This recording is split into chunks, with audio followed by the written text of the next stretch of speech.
How does an orphan with no money or connections build the most famous watch brand in the world? A lot of Rolex's history is shrouded in mystery and secrets, but today we're looking deeper into the incredible rags to riches story of Rolex, and answering the question, why are Rolexes really so expensive? The story of Rolex begins with Hans Wilsdorf, the company's innovative and mysterious founder. Hans was born in Germany in 1881 to parents Anna and Jonah Wilsdorf, and his early childhood was filled with love, laughter, and happiness. But that was cut tragically short when at age 12, both his mother and father passed away unexpectedly, just a few months apart. Hans suddenly went from having two loving parents to being an orphan, and he had to go live with his uncles who sent him off to boarding school. Initially, Hans became very depressed by all this, but eventually decided to throw himself into his schoolwork as an escape. He seemed to particularly enjoy learning different languages, which would later pave the way for him to move abroad once he'd finished school. And thus, after graduating, Hans went to work in Switzerland at a company called Kuno Korten, a large exporter of a variety of different pocket watches. Since Hans spoke German, English, and French, he worked as a clerk and correspondent for the firm. However, the company also manufactured some of their own watches, and so this role gave Hans a great opportunity to understand watch construction and study the watchmaking industry closely. Whilst a lot of Hans's job involved repetitive tasks like winding hundreds of watches each day, during his time there, Hans developed a deep appreciation for the craft and became obsessed with the idea of creating perfect watches. Then, in 1903, Hans moved to London to work for another company where he had a bigger role, as he was involved in getting new sales and clients. This gave him a good understanding of what made one watch brand stand out from another, and also how crucial marketing was to a brand's success. Whilst these different jobs were quite enjoyable, Hans was already dreaming much bigger, and wanting to implement the skills he'd learnt for himself. And in 1905, at the age of 24, Hans decided to start his own watchmaking firm. He had a small amount of money he'd saved up, which he invested in the business, but most of the funding came from his brother-in-law, Alfred Davis, who became his co-founder. Together, they created the Wilsdorf and Davis Company and began importing watches from Switzerland to sell in the UK. However, in those days, wristwatches were nowhere near as popular as they are today, and were mostly regarded as women's jewelry. In fact, Hans's friends even tried telling him a watch with such a small and delicate mechanism would be flimsy and break too easily, and that a watch so small wouldn't be accurate. Instead, pocket watches were strongly preferred. But Hans felt wristwatches were much more convenient and elegant, and is quoted as saying, "My personal opinion is that pocket watches will almost completely disappear, and that wristwatches will replace them definitively." Hans felt they just needed to be higher quality. So Hans ignored all his critics and took all of the company's money to make one of the largest orders of wristwatches ever booked at the time. He was betting everything that wristwatches would become the future of the watch market. Everyone thought he was crazy, and even his business partner wasn't sure it was a great idea, but it was. Hans reportedly met with many different watchmakers who were considered masters of the craft, and tried to learn at least one new lesson from each of them. Hans then used an old connection from when he'd worked in Switzerland to import Swiss-made mechanisms so they could begin creating high-quality wristwatches. Of course, Hans knew quality alone wasn't going to be enough, and that brand recognition was going to be the most crucial element of all, and that all began with having a memorable name. Now, the origin of Rolex's name is slightly curious. Hans has claimed that he initially tried combining random letters of the alphabet in every possible way to come up with hundreds of unique names, but none of them felt quite right. But then Hans said, while he was riding to work one day, a genie whispered in his ear the name Rolex. Now, regardless of where the name really came from, it was perfect. Rolex is short and memorable, but also easy to pronounce in any language. Plus, the name Rolex felt like it had style and authority to it, and thus Hans started printing it on the dials of all his watches, which also helped build up brand recognition. In fact, a few years later, they changed the entire company name to Rolex Watch Co. Limited. Very quickly, their new wristwatches began to sell well. In 1910, Rolex became the first wristwatch to be awarded the Swiss Certificate of Precision, and then in 1914, the British Kew Observatory awarded a Rolex watch a Class A rating, which no other watch of that kind had been given before. Rolex was starting to develop an association with quality, which helped attract even more sales. But then in 1914, the First World War broke out.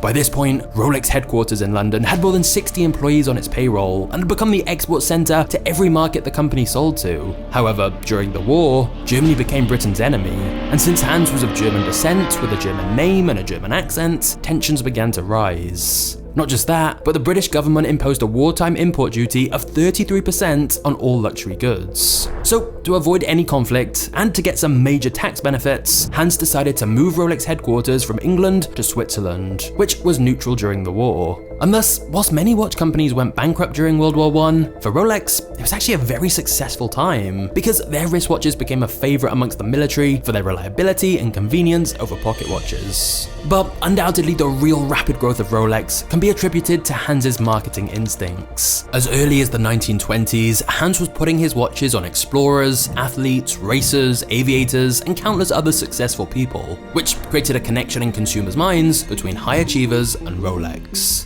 Hans also ran hundreds of expertly placed ads on the radio and in newspapers, as he understood the value of product placement decades before most of his competitors would catch up. Then, in 1926, Rolex created the world's first commercial fully waterproof watch under the name Oyster, and Hans had the perfect idea of how to market that too, as he'd heard about a woman who was going to swim the English Channel, and Hans convinced her to do so wearing Rolex's new waterproof watch. After over 10 long hours in the cold water, she emerged with the Rolex Oyster completely intact, generating lots of headlines about Rolex's new product. Hans then told Rolex dealers to display the waterproof Oyster watches in fish tanks in their windows with real fishes swimming around the watch, which inevitably caught the eye of people walking past. The next big groundbreaking milestone in Rolex's history came just 5 years later, when Rolex's engineers developed the perpetual rotor, which automatically wound a watch, something that had been previously considered impossible. Hans also made it his mission to ensure the most popular people in the world wore a Rolex, especially those involved in daring challenges. For example, the first flight to Everest was performed by a crew wearing a Rolex Oyster, and Malcolm Campbell wore a Rolex watch when he set a land speed record in Utah back in 1935. And so it was really this combined strategy of great marketing mixed with new innovations that allowed Rolex to keep rapidly expanding and become more and more popular. Like how in 1945, on the 40th anniversary of the company, Rolex released another new model called the Datejust, the world's first automatic watch to feature a date window on its dial. However, shortly before the ceremony to announce this, Hans was struck by another tragedy, when he lost his beloved wife Florence, who passed away due to an illness. His wife had been with him through thick and thin, and this was obviously a devastating period for him. He'd been orphaned at 12 and was now widowed at 63 with no children. Hans was a master of watches, but not a master of time, and was beginning to think more about his own mortality. And thus, Hans spent the next few years developing a way to ensure the future of his empire that he'd built from scratch would be kept in good hands. That's why in 1946, he established the Hans Wilsdorf Foundation and transferred his 100% ownership stake in Rolex to the foundation. To this day, this organization still maintains full ownership and control of Rolex. And since it's a foundation and not a company, there are no corporation taxes on any profits. Instead, a large percentage of the money goes towards charitable causes, including education grants and the training of watchmakers. Although it's reported not all of the money goes to charitable causes. But since Rolex is owned by the trust, there are no shareholders and no requirements to disclose its financial activities. This structure allows Rolex to maintain a very high level of secrecy. So despite being the most well-known watch brand in the world, very little is known about the internal affairs of the company, including how the company is being managed, who exactly manages it, how much money the company is making, or what they're doing with that money. And so some might say the foundation is merely a clever way to protect the wealth and power of Rolex and its subsidiaries. Rolex's employees also have strict non-disclosure agreements, and it's reported no photos are even allowed inside the Rolex building. And thus, Rolex operates from the shadows, making it nearly impossible to critique anything Rolex does because no one really knows. What we do know is that when Hans died in 1960, the new owners of Rolex continued to help the company go from strength to strength. However, there was one major road bump in the 1970s when the quartz revolution came, which was the introduction of battery-operated watches that were more accurate and much easier and cheaper to mass produce. As a result of this, these quartz watches flooded the market, and many mechanical watch manufacturers went bankrupt. Between 1970 and 1988, Swiss watch employment fell from 90,000 to 28,000, and yet, despite this, Rolex was fine. So the question is, what makes Rolex different? Why can they continue to charge so much for their watches?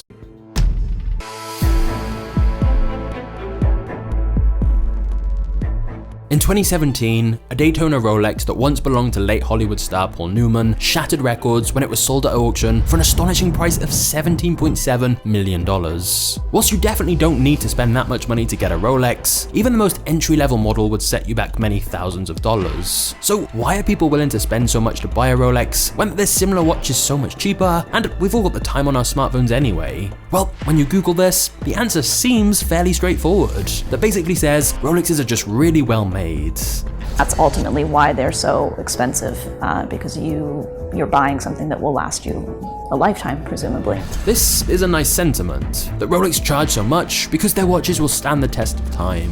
But of course, that's certainly not the full story. You don't need to drop tens of thousands of dollars just to get a watch that'll last a long time. So firstly, let's state the obvious. Rolex is not just a watch, it's a status symbol. In fact, it seems to be a fairly universal symbol of wealth. From rappers on the streets of New York to members of the British royal family, countless iconic figures have worn Rolexes, including John F. Kennedy, Winston Churchill, Steve McQueen, Elvis Presley, Martin Luther King, and many more. And this level of status is clearly thanks to Rolex's high visibility marketing strategy, where it associates itself with success. For example, Rolex is the official timekeeper for both Wimbledon and Formula 1, and they sponsor many prestigious events that wealthy people watch or attend, such as equestrian and golf championships. You'll also see Rolexes in movies, like James Bond wearing a Rolex, and the company pays big stars to endorse the product, like Roger Federer reportedly earning $8 million per year from Rolex. Now, of course, a Rolex is not just all hype and marketing. Rolex does use very premium materials, which are rigorously tested to a high standard,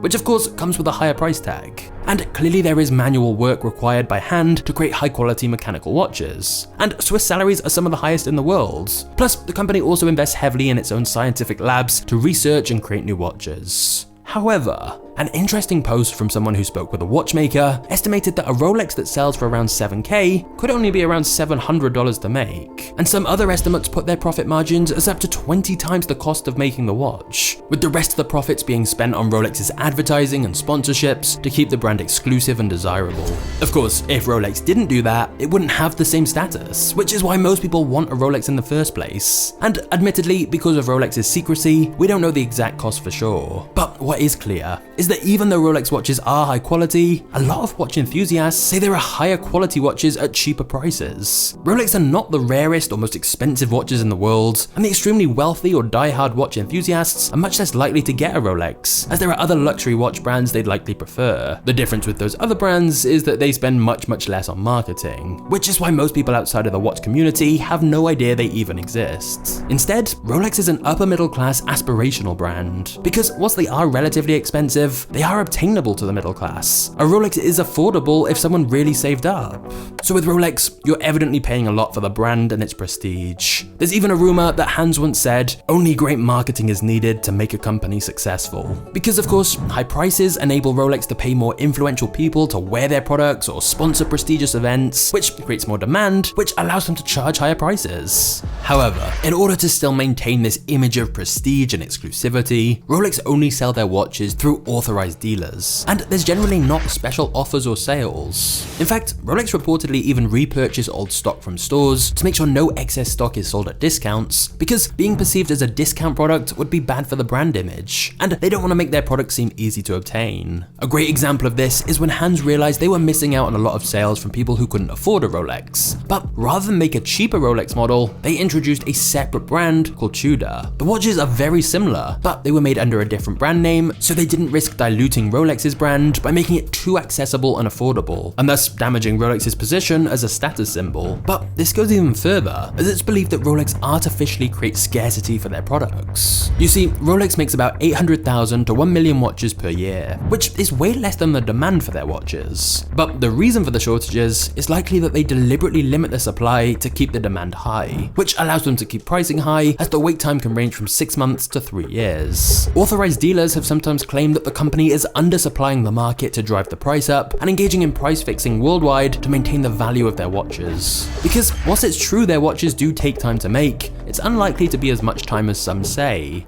Because there are reports that a single watch takes a whole year to produce, as Rolex doesn't outsource production, when in reality, there are conflicting reports that question that, and suggest some small parts of the watches are outsourced, and that contrary to popular belief, Rolex watches are not entirely made by hand, with machines being used at some stages. Again, this doesn't mean Rolexes aren't high quality, as clearly a lot of work and precision goes into each one. But what it does mean is that if Rolex really wanted to produce more watches, they probably could, but they prefer there to be some unfulfilled demand demand and a waiting list. That's not a limitation because of how long each watch takes to make, it's just a smart business strategy. What's perhaps most interesting about this is that Rolex can be described as a Veblen goods, which is a product that contradicts normal supply and demand. Because when you're normally buying something, let's say a pint of beer, the lower the price, the more the demand. If a bar cut their price to $1 per pint, people would be queuing up and buying loads. But on the flip side, the more that the price increases, the less people would want to buy it. However, with a Veblen good, when the price increases,